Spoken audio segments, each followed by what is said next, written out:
Good evening. We're thankful again that Yah has brought us safely to the midweek prayer meeting. And this evening, I would like to take a look at the book of Bereshit and chapter 11, so we can examine the conflicts over language that stretches all the way back to that book. Today, as we look at nations and the people living together or living side by side, speak in different languages, sometimes they are in unity, but not uniformity, and the other way around too, in the sense that when we are in unity, we have a tendency to ignore differences. But in uniformity, we expect everybody to be the same. And that's where the society seems to be leading us politically and otherwise. As we look at the episodes, the conflicts in places like Ukraine and Russia, we go back into history and we see that those two states earlier enjoyed one language, the old Slav language. We see in Gaza where the Palestinian, they speak a language, mostly Arabic, Palestinian Arabic, and the people claiming Jewry in Israel, they speak Hebrew. And I think in that context, there is lack of understanding that has lent itself to conflict over there. Now, one of the things about the problems we're having in Ukraine is that Russia would make the claim that not only does Russia have a history with Ukraine, but it also shares the same language at one time. And then you have another force, they would perceive it that, coming in to dislodge Ukraine from them. And so we see this thing of language a big issue. Take, for example, many of the Alkebulan people who lived in the Caribbean, in Britain, and other parts of Europe, and indeed in the United States or in the Americas, once spoke a different language, but now mostly they speak English. You have the English too, who previously a Germanic race are now speaking a different language. And so all of this can be traced back to the book of Bereshit, that's Genesis. So we want to take a little look at that this evening to see what we can glean from that and then make sense of it so it has existential relevance to the times in which we're living. Come with me to the book of Bereshit. And the word says, and that's chapter 11, and I'm reading from the Hallelujah Scriptures. And it came to be all the earth had one language and one speech. And it came to be as they departed from the east that they found a plain in the land of Shinar, and they dwelt there. So it is reasonable to say that all the languages that we have today and dialects, they are a collectively derivative of Babel.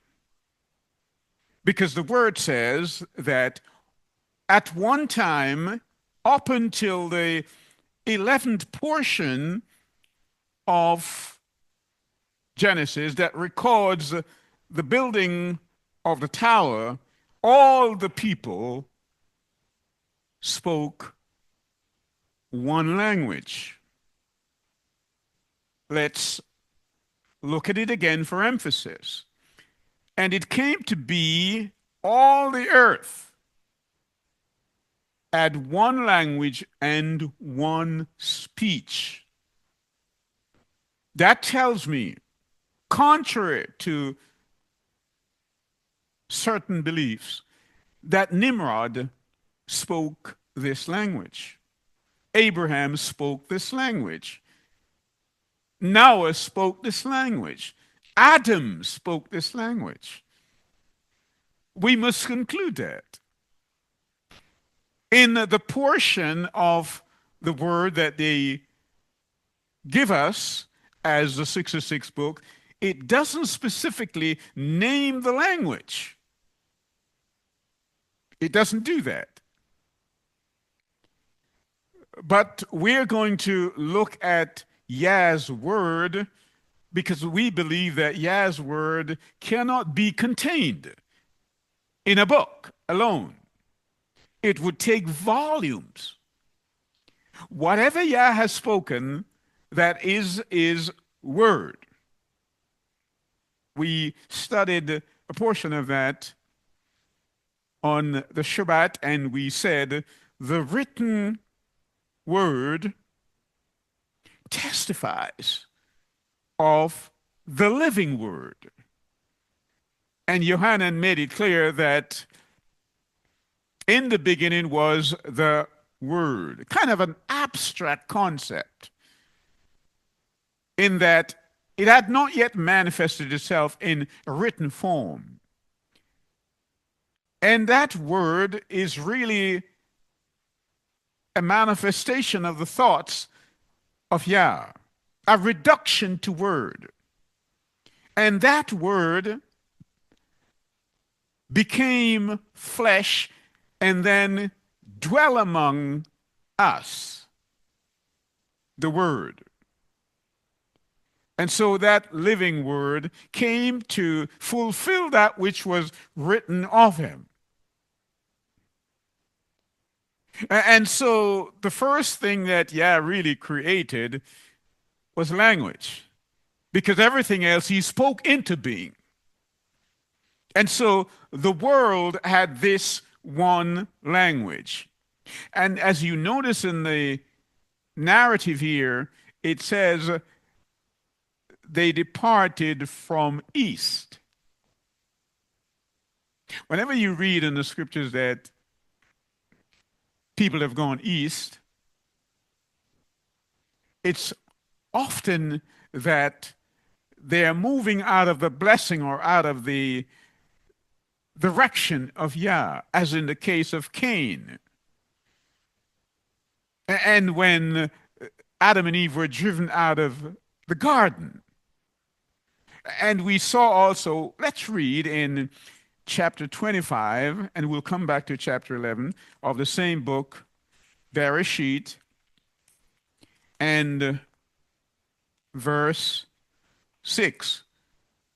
We notice after Sarah died, Abraham took another wife, Keturah, and had some more children.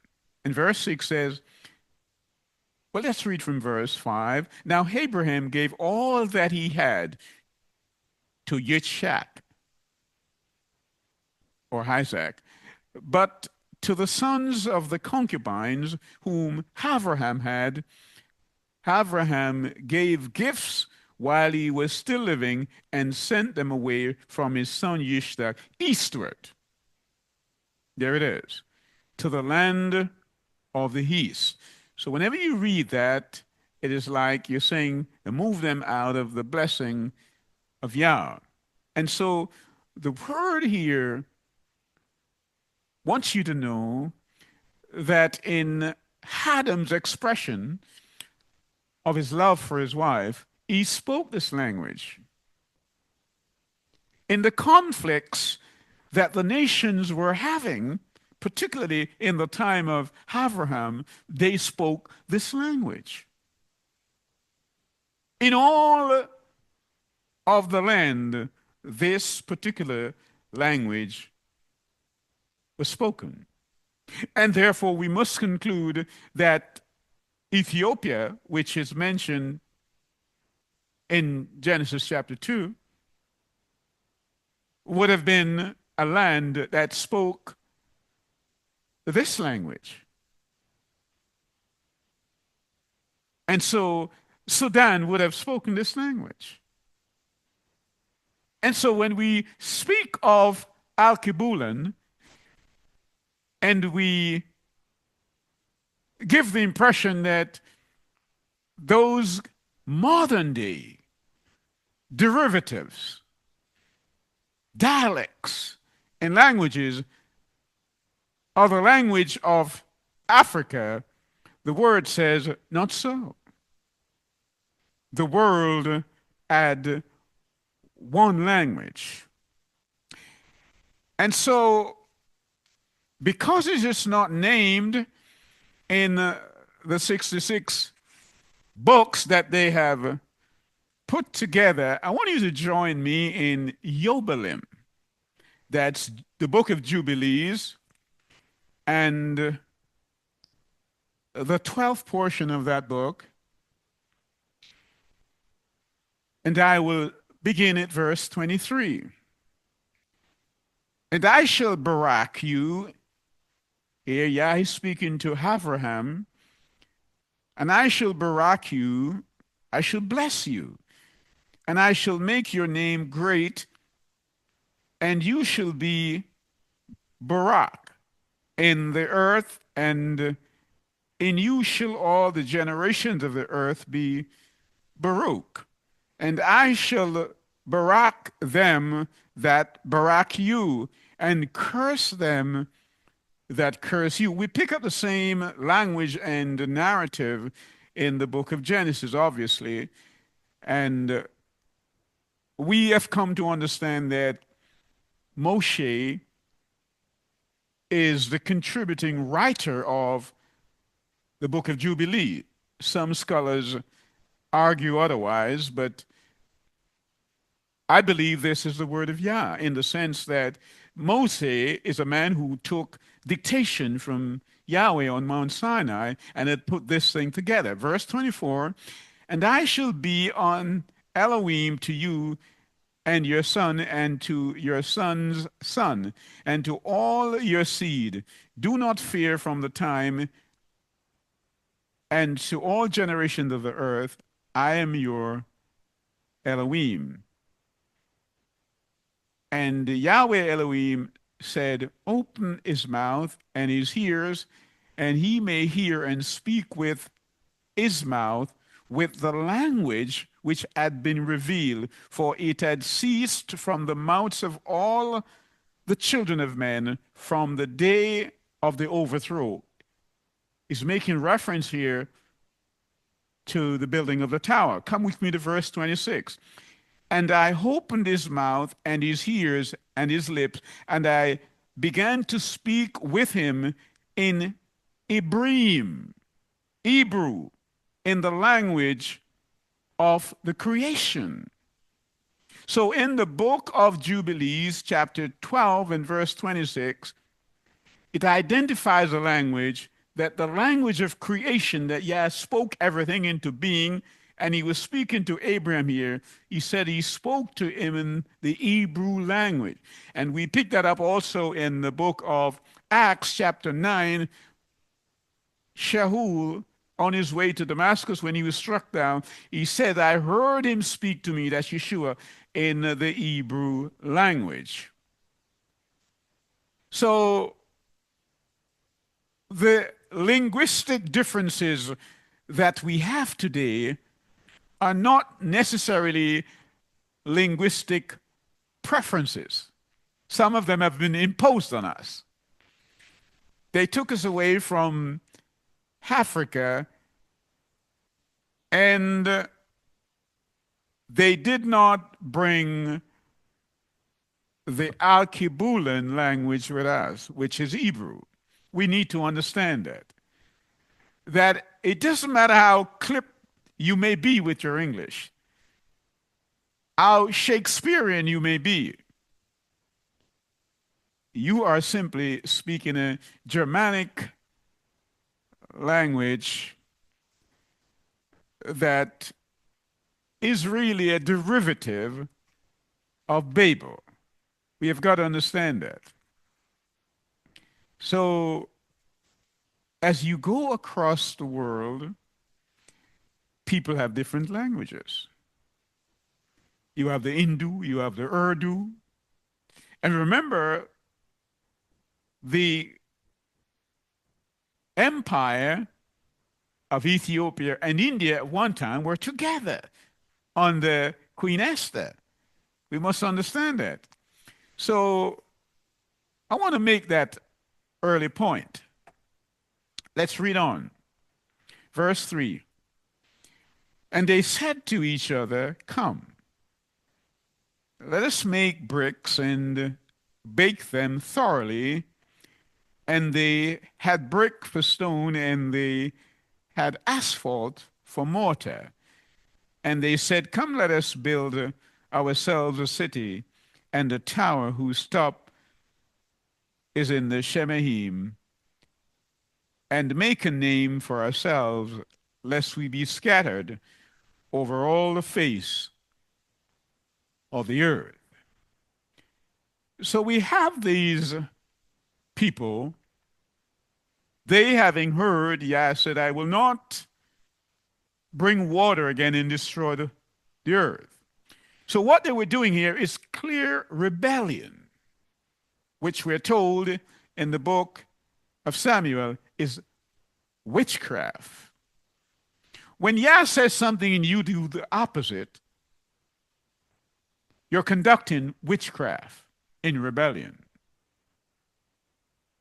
So we got to understand that, because as we will see, the language that we now graduate to, or the languages, I should say, and so we have different translators making different Bibles and printing them in different languages. So if Yah spoke creation in Hebrew, the word of Yah was in Hebrew, not Greek, not English. It's clear. And so when we get to that portion of scriptures, when Yeshua was to be crucified, and he is making it known to Kepha that Kepha was going to betray him. Before the rooster crows, you will deny me 3 times, says Yeshua to Kepha. Now, many of us have walked away with that thought, with that idea that this rooster, and even in films, crew 3 times. But as we have studied here, and we have said that Often Yah speaks to his people by way of similitudes.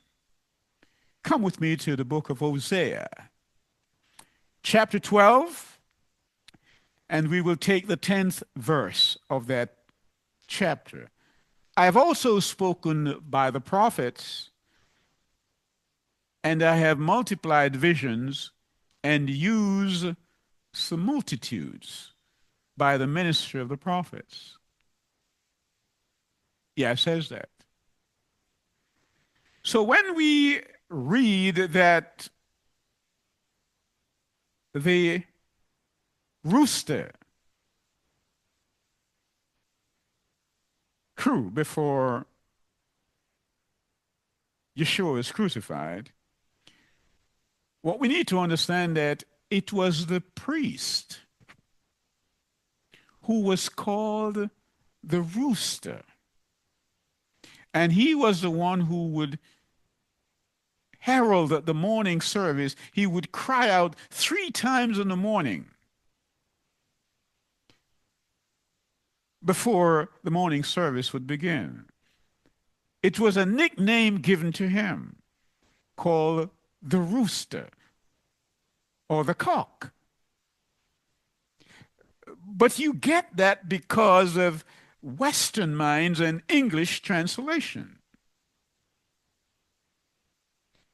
We could go even further, and perhaps some would disagree.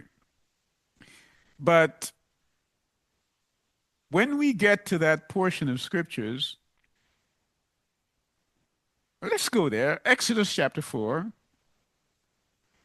That's Shemot, chapter 4. And we're going to take verses 3 and 4. The word says, and he said, throw it on the ground. So he threw it on the ground, and it became a serpent. And Moshe fled from it.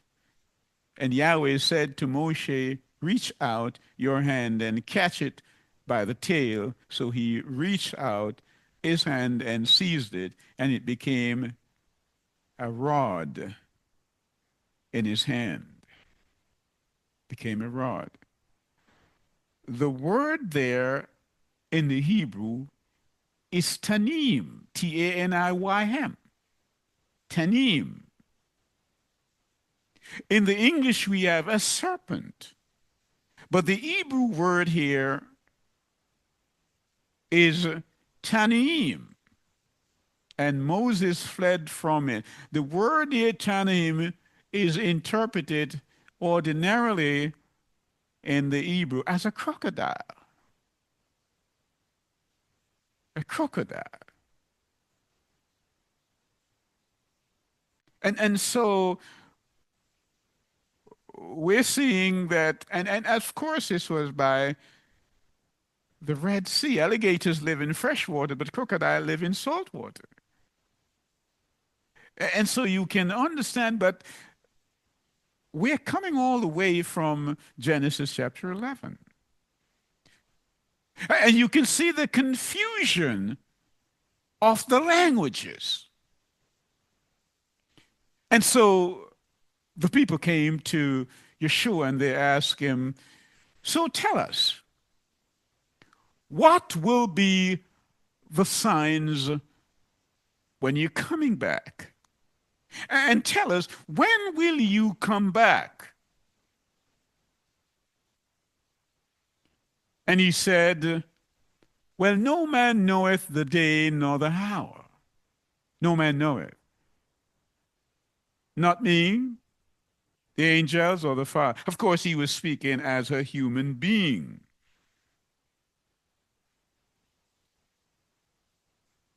Now, to understand that confusion, we need to understand it. In saying that, it was paradox. He was, in fact, telling them when he's coming back. He was saying to them it was idiomatic. It was an idiom that the natives understood. But if you're not a native of the Hebrew or that idiom, you would not have understood. He was saying, I'm coming back in the new moon. I'm coming back in the season of trumpets. I'm coming back. Why? Because the first day of the seventh month, Tishri, is the new moon. And that's the season of trumpet. That's the festival. That's the feast of trumpets. So he was telling them when he's coming back.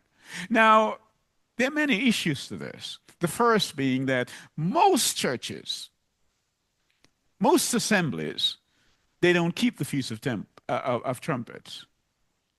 So the majority of people, when he comes back on the Feast of Trumpets, they will miss his coming because they don't understand that this is an annual festival and it is a Sabbath. It's an annual Sabbath. So they will be at work, they will be at play, they will be doing many things.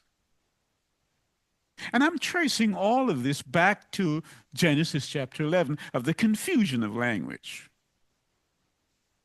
If we had kept our first estate and immersed ourselves in the Hebrew language, we would not have been so confused. We would not have been confused. We would not be calling the Messiah Jesus. When the angels came and told the shepherds that a king should be born and his name should be called Yeshua, how then did we call him Jesus? At a time when there was no J at all in the alphabet. 500 years ago, there was no J. But we end up with John. No, it's Yohanan. We end up with Jesus. No, it's Yeshua. James. No, it's Jacob. And so we are borrowing from a country, England, that was not even on the radar at this time, that came from Germanic origin before the Vikings came along and before the 1066 invasion, Normandy invasion. So it behooves us to go back to basics. It behooves us. So the word is letting us know. Let's come back to Bereshit chapter 11. So these men decided that they would disobey Yah, even as many do today. It is interesting, that we look at this and we say, how could they do this?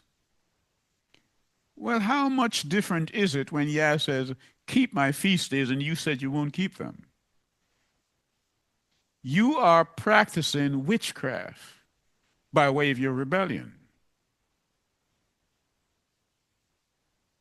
Come, let us go there and confuse their language.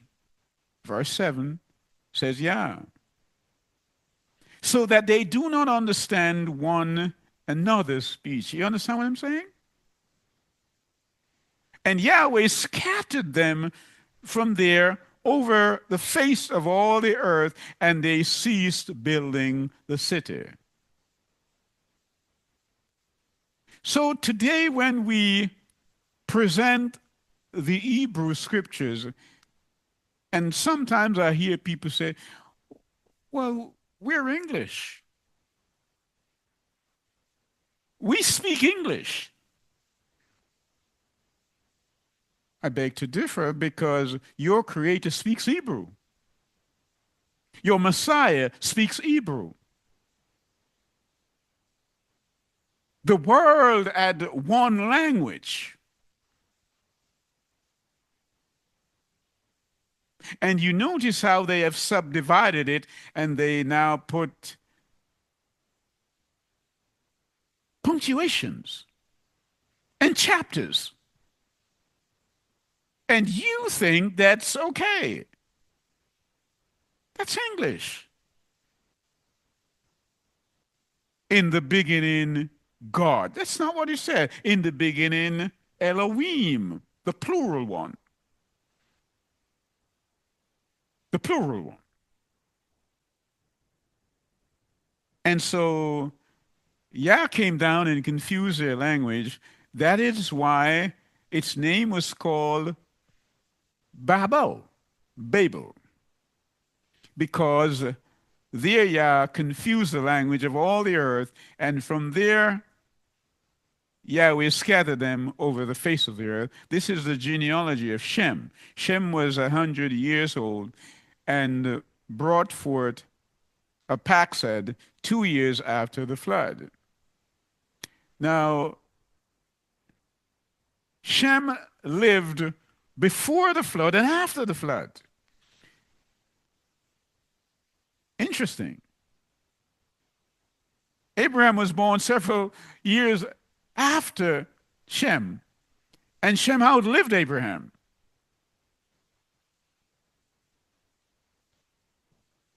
We've got to understand that. Shem here is the ninth Melchizedek,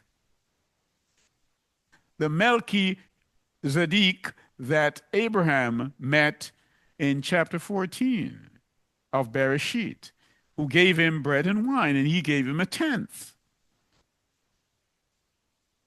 We've got to understand these things and come back. And this word Hebrew is preserved through the name of Heba. So Heba is believed to be the etymological origin of the word Hebrew. It means the region beyond, which is linked to the Hebrew word Ibrim, which also means beyond of those who came from the other side. This suggests a connection between Eber and the people who came from Aaron. So when Abraham came from where he was coming from and crossed over the Euphrates, he became an Hebrew. And that's why baptism is so important. You cross over from the old world to the new. And so you became an Hebrew. But because of language today, people are being baptized and are still calling themselves Gentiles. And it is made clear in Ephesians chapter 2, I should say, that there was a time when you were far away from the Messiah. But now, once you accept the Messiah, you are no longer Gentiles. You are an Israelite. So let's read on. The word says that Shem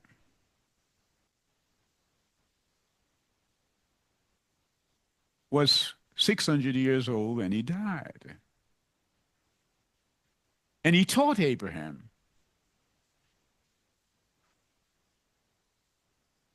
And he wouldn't have taught him in any other language other than Hebrew. And indeed, in chapter 14, when there was a war with those kings, including Nimrod, well, let's go there, just to refresh our minds. Chapter 14 of the book of Bereshit. The word says, and it came to be in the days of Amraphel, sovereign of Shinar, That's another name from Nimrod, Amraphel, sovereign of Shinar, of Babylon.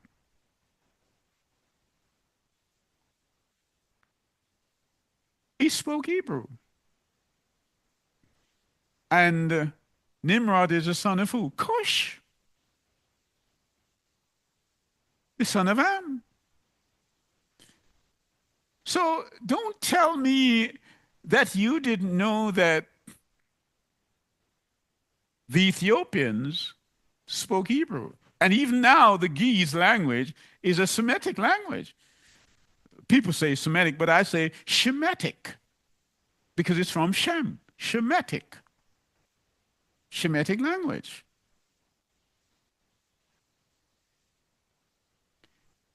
So we're confused.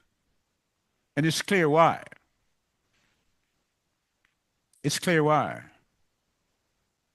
Some people say, well, I'm a Jehovah's Witness. And my question would be, is there any believer who is not a witness of Jehovah? Another one says, I'm a Baptist. Even that is a nickname. That's what they call John the Baptist. Yohanan, the plunger, the immerser. And all he did was baptize. And we have used that to conduct a church out of it.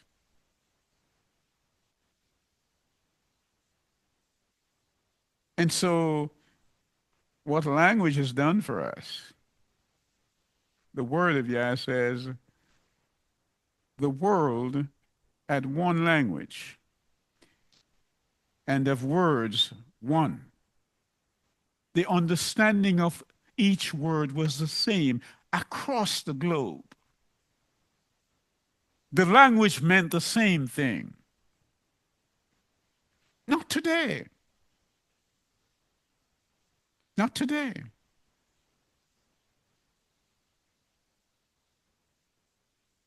Let's go to Genesis 10, chapter 10. Genesis chapter 10.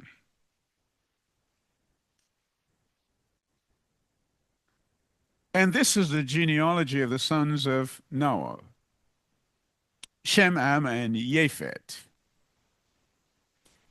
So Moshe here is writing the genealogy of the sons of Noah. His three sons. Very clear. There is no ambiguity here, whether latent or patent. It says, and sons were born to them after the flood. The sons of Japheth, Gomer, and Magog, and Madai, and Yawan, that's Greek, and Tubal, and Meshech, and Tyrus, and the sons of Gomer, Ashkenaz, and Rippah, and Togarmah, and the sons of Yawan, the Greeks, Elisha, and Tarshish, Kittim, and Dodanim. Notice what Moshe did. He's giving us the genealogy of the sons of Noah. And he starts with Japheth, but the English says Japheth. Verse 5, from these, Moshe said, the coastland peoples of the nation were separated into their lands, everyone according to their language, according to their clans, into the nation. These were the Gentiles. And we see here in the depiction of the Gentile, the Ashkenaz. Now, if I am to believe this, I cannot see why I should go contrary to what Moshe say, a man who took dictation from Yah and says the Ashkenaz, a people, they are descendants of Japheth and they are Gentiles. Now we know that the majority of people claiming Jewry over the world today, they're Ashkenazi. I am simply presenting to you what the Word of Yah says.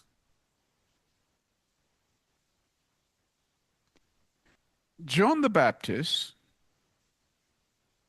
shall I say, Yohanan the Immerser, he presents Yeshua. Learn something about Yohanan. The word says that it was an angel who appeared unto his father, Zacharias, to herald his birth. That's something.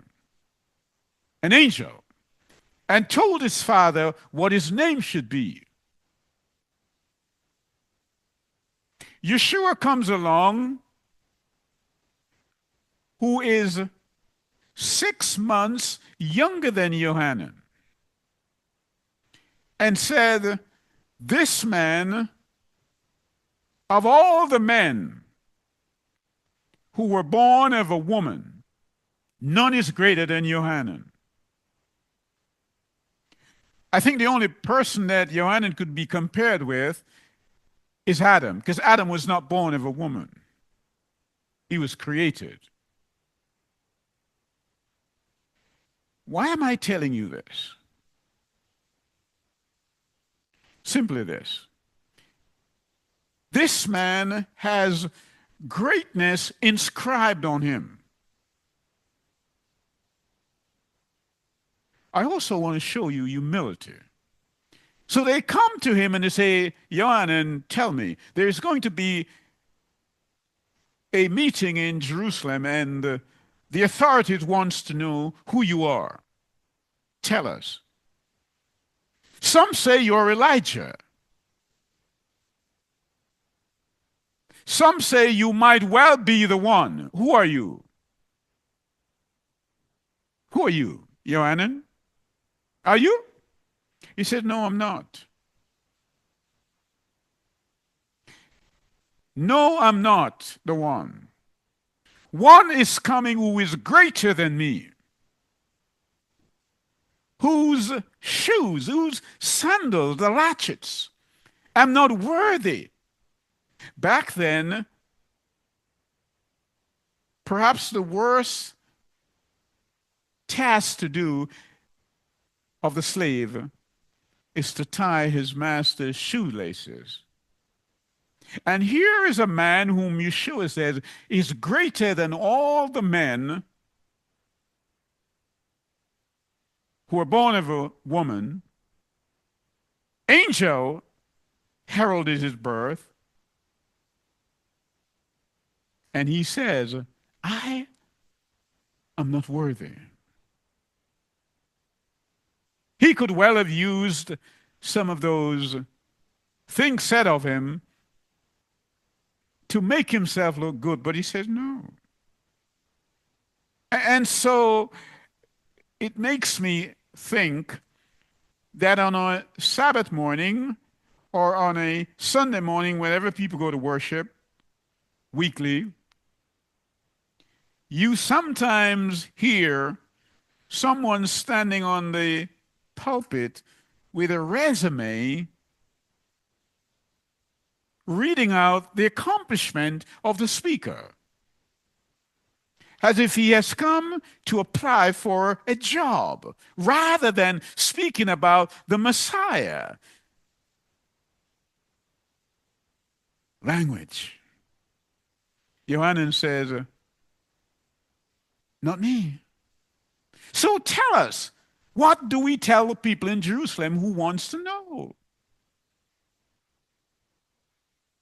He says, it's not who I am, it's what I am. I'm just a voice.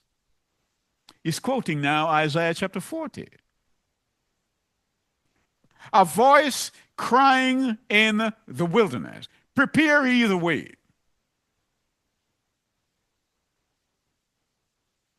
What's John's message? Repent.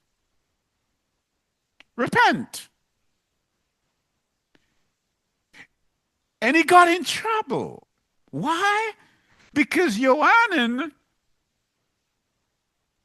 was now baptizing Jews. Remember, they're all puffed up because they think in order for the Gentiles to come into Judaism, it's the Gentiles, it is the Corneliuses who needs to be baptized. Not them. We have the law. John says, you're all unclean. You all need to be baptized. But I'm only baptizing you in water, and there is one who is coming who is going to baptize you in the Ruach.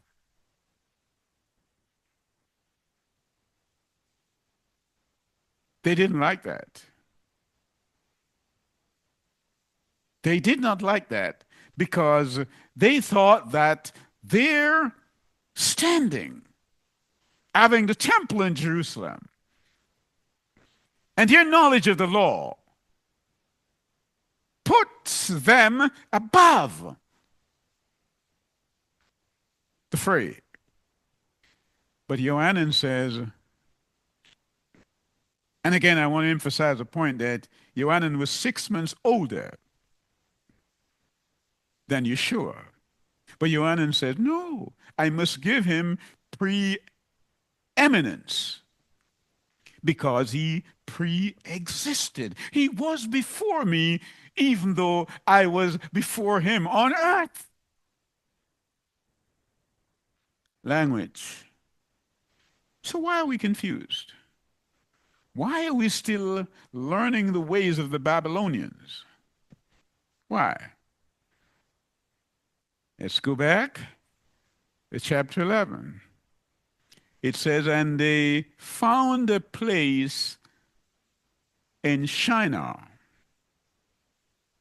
and they lodged there. They lodged there.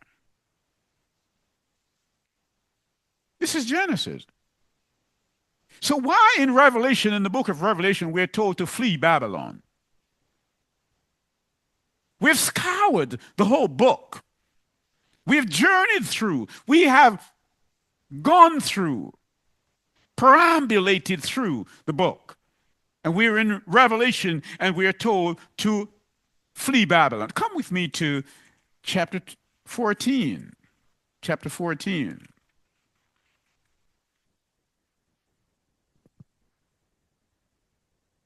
Chapter 14. Verse 6.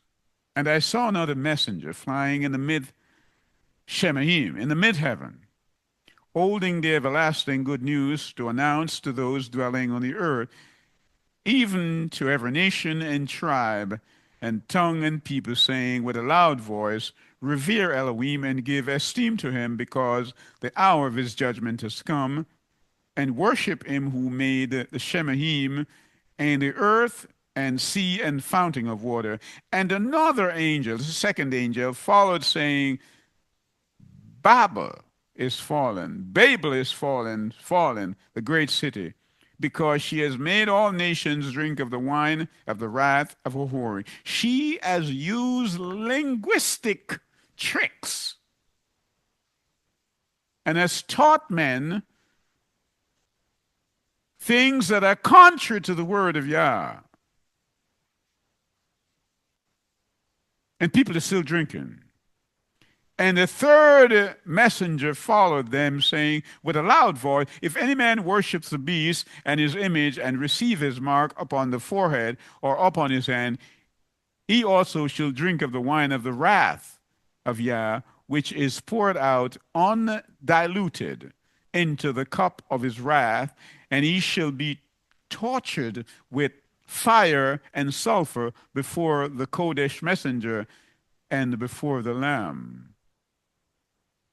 Their language is confused. Hebrew is not confused. It's still clear.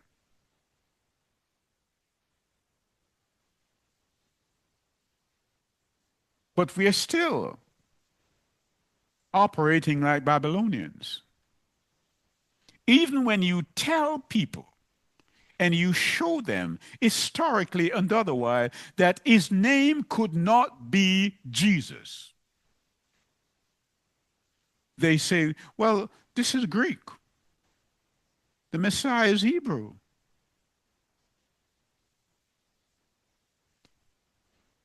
Do we never stop to think why?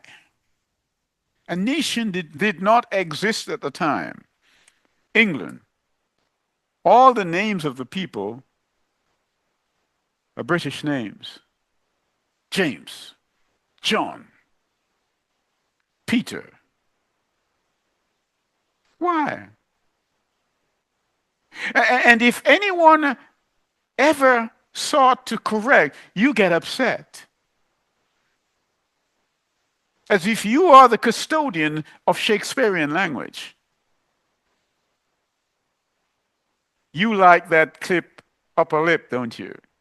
And if anyone should ever mispronounce a word, you get all uptight. A misplaced apostrophe, you get all uptight. A comma in the wrong place, you get all uptight. Because you are the custodian. You are the flaming sword guarding the English language. Really? The word says, all the world spoke Hebrew. Why?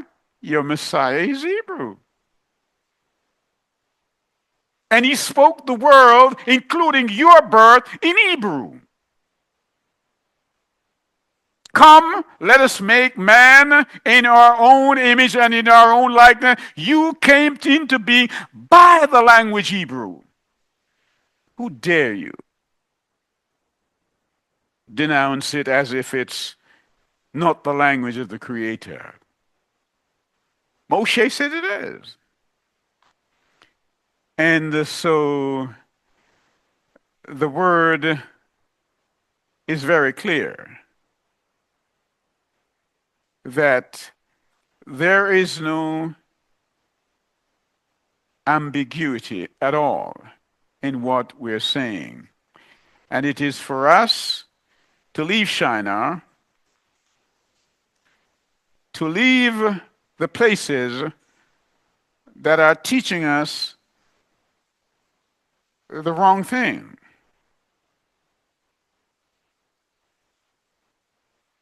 Faith, our faith, like a mustard seed.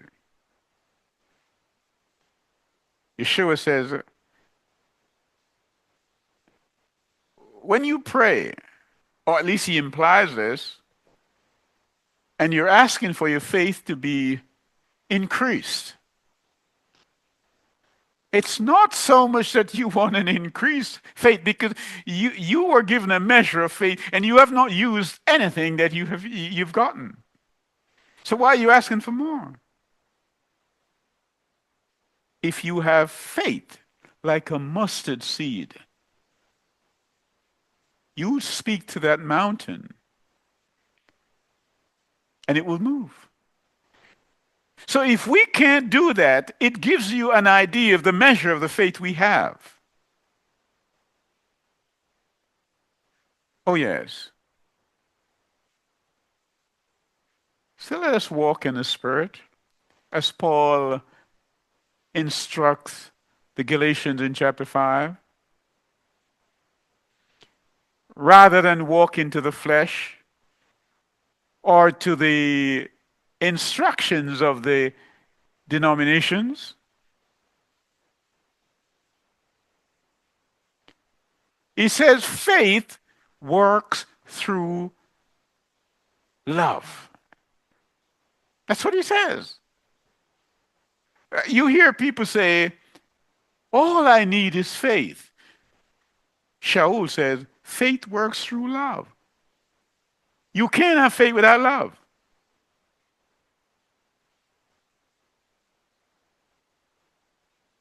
Oh, yes. So the challenge is for us tonight to examine ourselves and to ask ourselves, am I still in Babylon? Am I that confused that I cannot see who I am? That I read the word and I hear that my Messiah is Hebrew. He spoke Hebrew. The word was created in Hebrew. And I'm so sold on a derivative language from Babylon that I cannot make the change. I call him Lord. I call him God, Jesus. And when corrected, I simply say, these are Greek.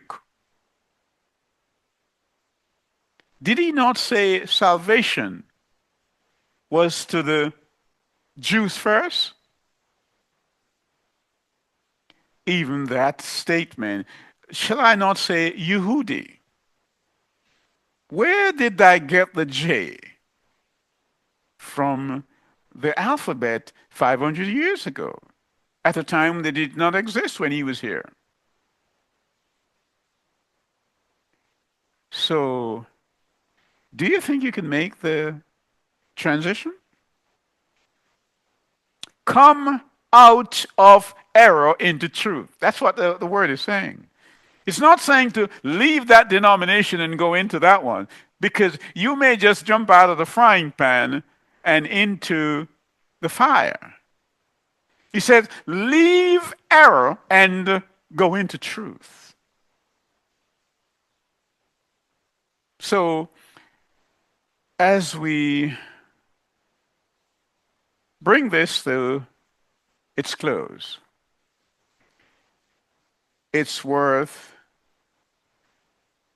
examining ourselves. It really does. And see whether or not we're in the faith. Let's close on Acts chapter 9, and we will read verse 1 to 3. Men, brethren, and fathers, hear ye my defense which I make now unto you. And when they heard that he spoke in the Hebrew tongue to them, they kept the more silence. And he said, I am verily a man which am a Jew, I'm a Yehudi, born in Tarsus, a city in Cilicia, yet brought up in the city at the feet of Gamaliel, and taught according to the perfect manner of the... Did you hear that? Shaul says, I was born in Tarsus.